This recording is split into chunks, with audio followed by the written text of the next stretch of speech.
16th, 1922. The whole city was at a standstill. The shops were closed, most streets were empty, and normal business had paralyzed. Captain Lamley, the acting assistant commissioner of police, was scared stiff. See, a crowd of over 8,000 people was charging towards him. Their feet falling upon the floor, upon the ground, sounded and felt like an earthquake. And they were chanting two words: Hari Duku, Hari Duku, Hari Duku, Hari Duku, Hari Duku, Hari Duku, Hari Duku. Captain Lamley was so terrified that he forgot his men were not soldiers. We were mere askaris, and we too were scared stiff. But we still got our guns, fell to one knee, cocked them, and waited for the countdown. But the crowd did not stop at all. They kept charging. 8,000 people. Their feet falling on the ground felt and sounded like an earthquake. They were still chanting, Hari, Hari, Hari, Hari.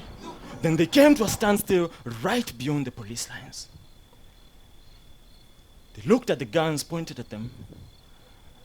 Well, the guns stared back. They stared at Captain Lamley. Captain Lamley stared right back, shaking. They looked at us.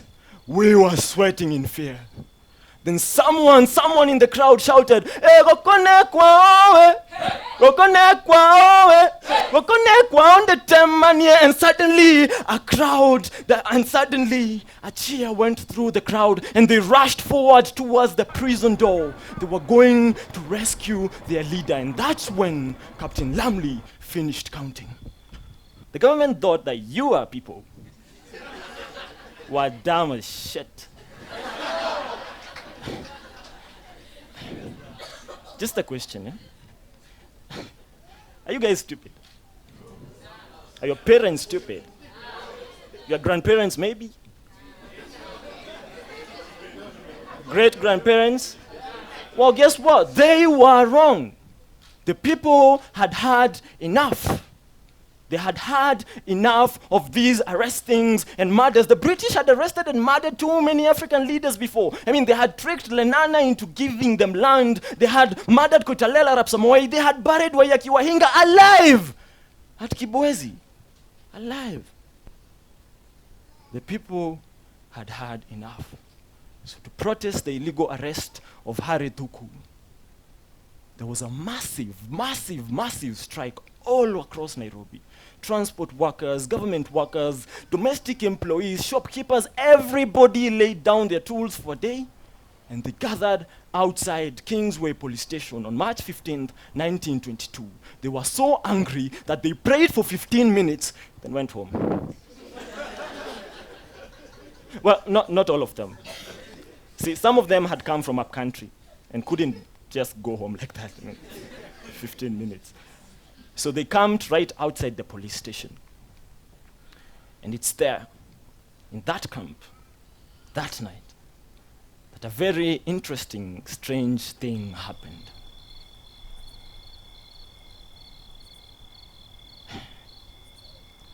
In the Gikuyu custom, women were not allowed to take oaths. But on that night, something historical happened. Over 250 women took the oath administered by a man called James Joroge with other EAC leaders. It was epic. Among these women was one whose name we should never forget. Her name, Mary Muthoni Nyanjiru, from Waithaga in Murang'a. See, the next day, the crowds gathered again, bigger this time, way more than 8,000. They gathered outside the police station in solidarity, and Up until Mary Muthoni Nyanjiru rose to her feet, exasperated. See, she had been there the previous day, had taken the oath, and was not about to give up so easily. She hadn't come all the way from Moidaga, huko Murang'a, for nothing. No.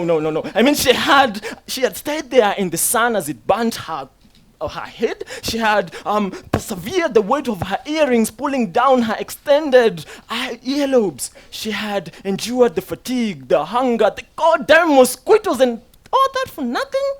No, Mary Muthoni Nyanjiru had had enough. Anger, contempt, and resolve coiled into her chest and rose up.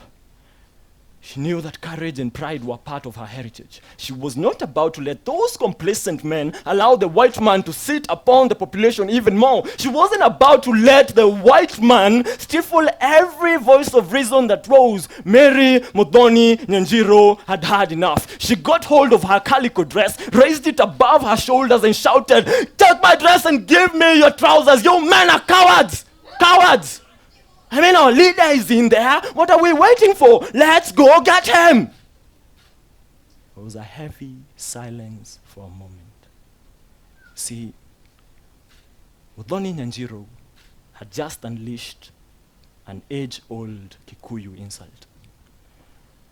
Uturamirangania.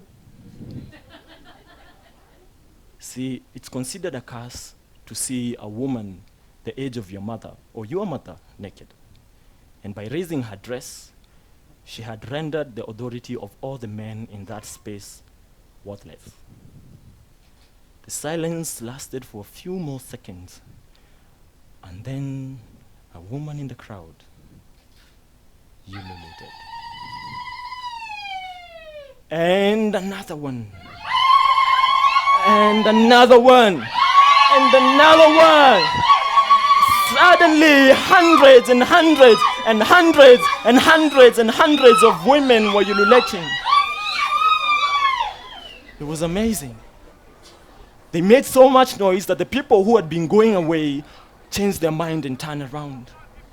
And suddenly, Mary Muthoni Nyanjiru went to the front of the crowd. She led them towards the police station and they followed her. She marched on and they followed her. Captain Lumley's jaw fell in shock. He realized just how much he and his colleagues had underestimated the population they so condescendingly referred to as the natives. Now those natives were charging towards him, 8,000 strong.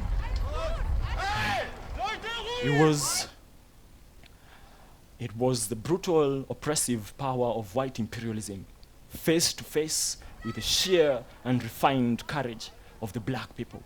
They marched on up to the fence. They marched on till the bayonets of our rifles were pricking against their throats. And we stared at each other for a long second.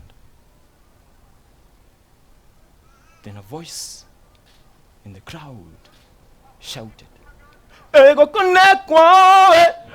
Then a cheer went through the crowd and they rushed towards the police cells. Captain Lumley walked in front of us to urge us on.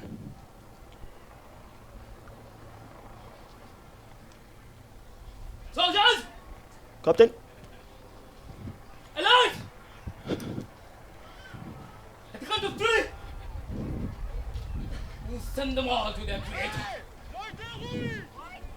1! Hold on! 2! Steady! 3! Fire! We hesitated for a moment. But the crowd was still rushing towards us. 8,000 people, their feet falling on the ground, felt and sounded like an earthquake. Saying this, we sort of lost our minds for a moment and emptied our guns into them. We shot a few of them and convinced them to turn around. The crowd rushed towards the city center. Then a line of policemen who had been waiting on Government Road, which is now Moi Avenue, also opened fire. The crowd was now defenseless and confused. They turned around again and rushed down Kingsway, which led to the current Museum Hill. But that that was a mistake. You see, the bounty hunters, settlers, and explorers who had been settling at the Norfolk earlier on, they picked up their guns and shot them down in cold blood.